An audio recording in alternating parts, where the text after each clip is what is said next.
For this video, I'm talking about bulking up, why I don't bulk up, why I didn't bulk up over the course of my competitive career as a natural bodybuilder for the majority of my competitions, and also talk about the fact that I was able to consistently make fantastic gains without bulking up, but also about how you can follow a path that doesn't involve the physical and psychological stress of putting on extra body fat.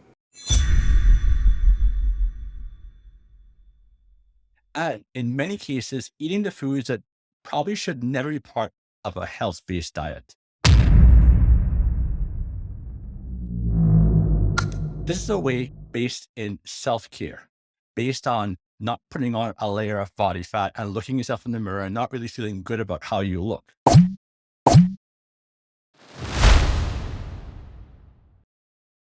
But just because everyone else does it, doesn't necessarily mean it might be best for you. So stay tuned. I'll talk a little more about this.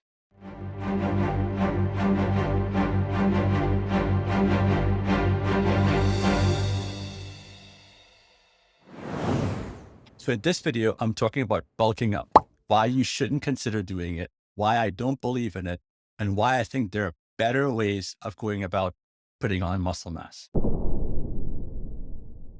But before I go any further, I'd like to thank everyone for tuning in, especially those who said that this is to be a one-stop place for anyone interested in learning all about training naturally, not using drugs, not using supplements. Thank you so much for all the support. And do be sure to like, subscribe, and hit that bell so you're first in line to get the new content as it comes out. So on to the topic at hand today, bulking up. And I think I should start with my own personal experiences of bulking up because it'll give a little bit of perspective. For those of you who don't know, I started training back in Trinidad and Tobago, where I grew up, at 125 pounds. And I was able to put on enough muscle mass from a combination of really high intensity training and a diet that wasn't particularly high in calories, but I was able to put on some quality muscle mass to go from 125 pounds where I started off to my very last bodybuilding competition in Trinidad, where I left at 198 and a half pounds. That's right. I went from 125 to 190 and a half pounds in 5 years. I never had enough resources to be able to bulk up in the first place. I grew up in an environment where fast food was not something that we ate regularly. And also, we never ate much in the way of junk food. The food that I ate, especially when I started my bodybuilding path, were solid, cooked, regular, unprocessed foods. And being able to bulk up eating those foods, there simply wasn't enough of it at my disposal to be able to do that.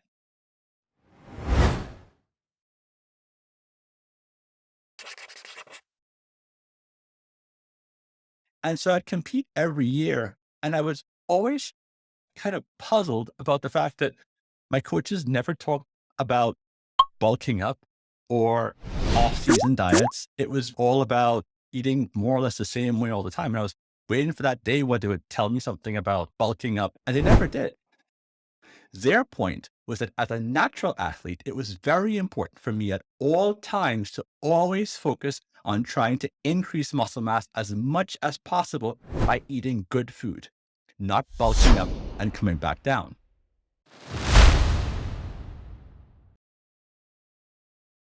It was explained to me explicitly that the very common practice of bulking up and then cutting down afterwards is a practice that works best among those who are using anabolic steroids.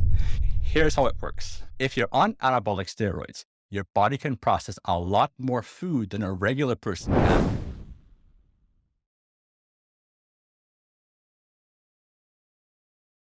And so it makes sense to overeat, get as much calories, as much protein as possible, because your body can use it and turn it into muscle, something a natural athlete can never do. After that, in order to cut down to get that lean, ripped look and reduce your body fat, they can cut their calories. And the first thing that goes once you start cutting your calories is muscle mass. You will always lose muscle mass if your calories get to be too low if you're natural. If you're on steroids, however, you can maintain a low calorie diet and maintain far more muscle mass than someone who isn't using drugs.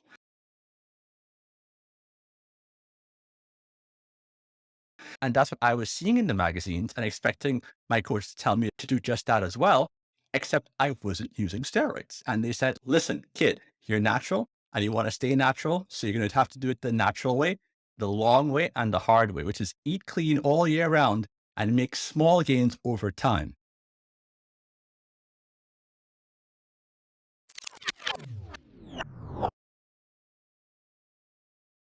And at the age of 20 years old, I came here to the United States. And when I came to the US, I didn't have my coaches anymore. I was free to do whatever I want. And also, I was surrounded by all this food that I had never experienced in my entire life. And so I decided, against the very wise advice of my former coaches, to bulk up. And so I started eating more processed foods than I ever did in my entire life. I started doing things like drinking protein shakes every day, which before was not something I was doing at all. And the food was plentiful. It tasted great, but I felt awful. And I ballooned up to my heaviest at 252 pounds. And it felt absolutely atrocious. My joints were swollen. My ankles would swell at the end of the day.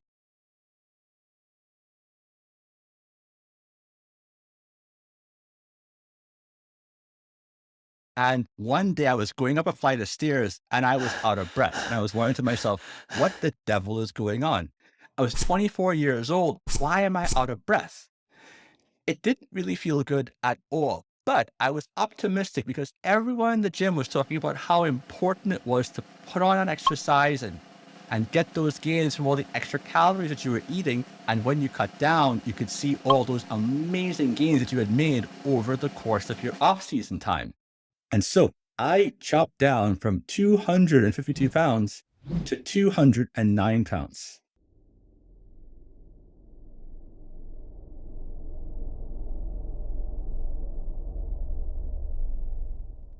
Following what was probably my first really restrictive pre-competition diet.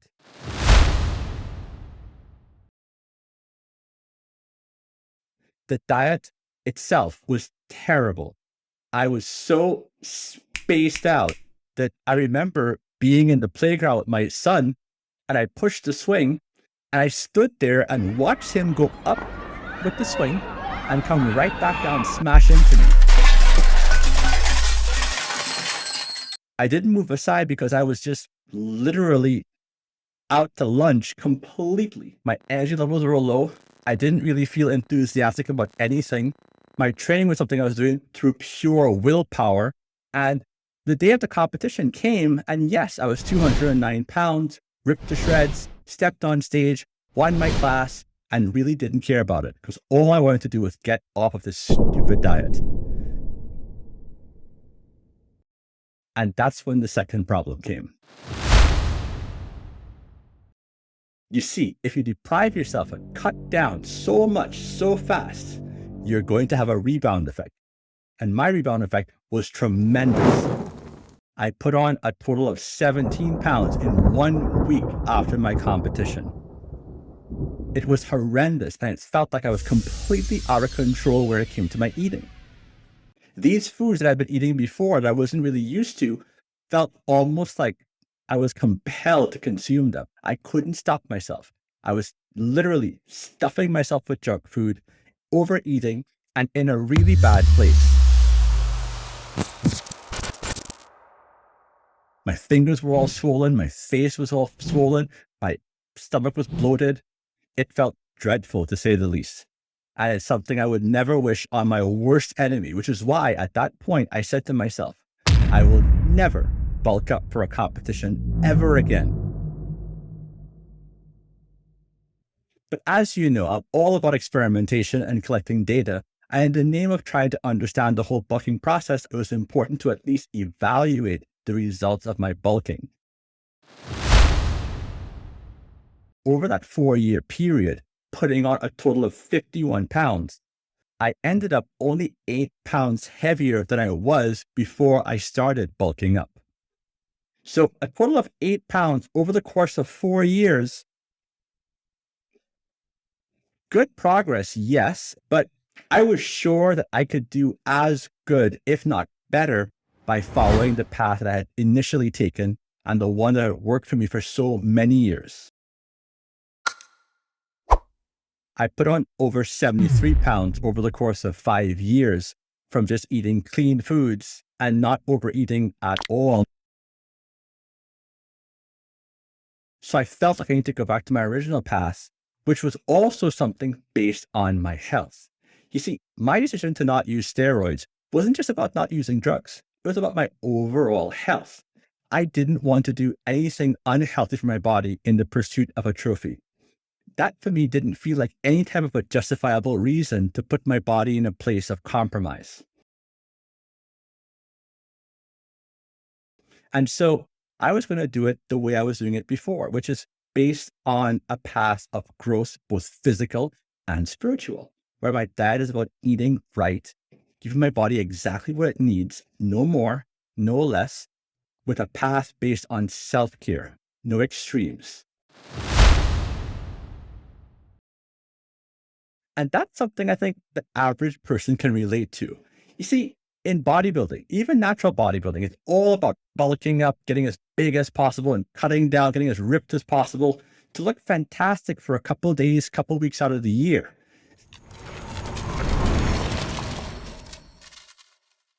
I credit my past of trying to find a way to eat non-processed foods at all times with the reason why at 48 years old, I don't look that different from the way I did when I was in my competitive days.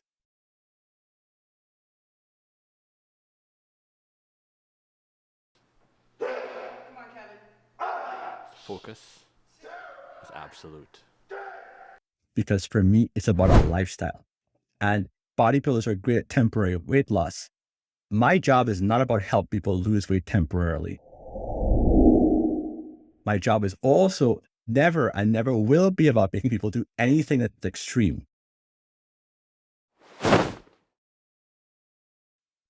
I do not advocate overeating, nor do I advocate the consumption of any kind of foods that can be compromising to your health.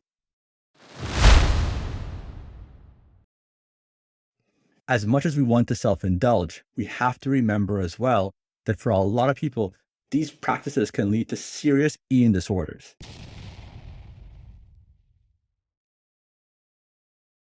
And I can't tell you how many bodybuilders in confidence tell me how horrible they feel in the off season, especially women. And it doesn't have to be that way. Now, it is indeed the road less traveled. It is difficult. It is very hard to not eat processed foods and eat clean all year round and not ever overeat. That's not something that's going to happen overnight because Rome wasn't built in a day and you shouldn't try to build it in a day either. Start slowly. First, start by telling yourself that you can do it because you can. You can do and you can get used to almost anything. And being uncompromising in your path towards taking care of yourself always lead to a more sustainable process in your training and your dietary approaches, which over time is going to give you more gains.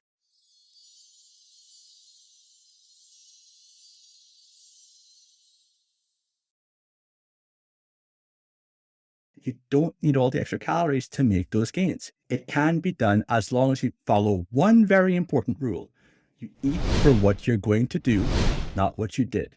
So on days you're training, make sure your calories and your carbs go up slightly. Days you're not training, make sure your protein goes up and your calories come down slightly. On days when you have a break from training and you're not really that close to workouts, cut the calories a little bit. Now, there are also going to be times when you fall, times when you're going to completely mess up on your diet. Don't worry about it. I'm still cheering you on. Just get right back up and get right back at it. If you can be in a place where you eat clean all year round, ignore everybody around you telling you to eat junk food to make gains, you will realize not only excellence, but you'll discover so much more about yourself. So eat clean, train hard, know that I believe in you, and Excelsior.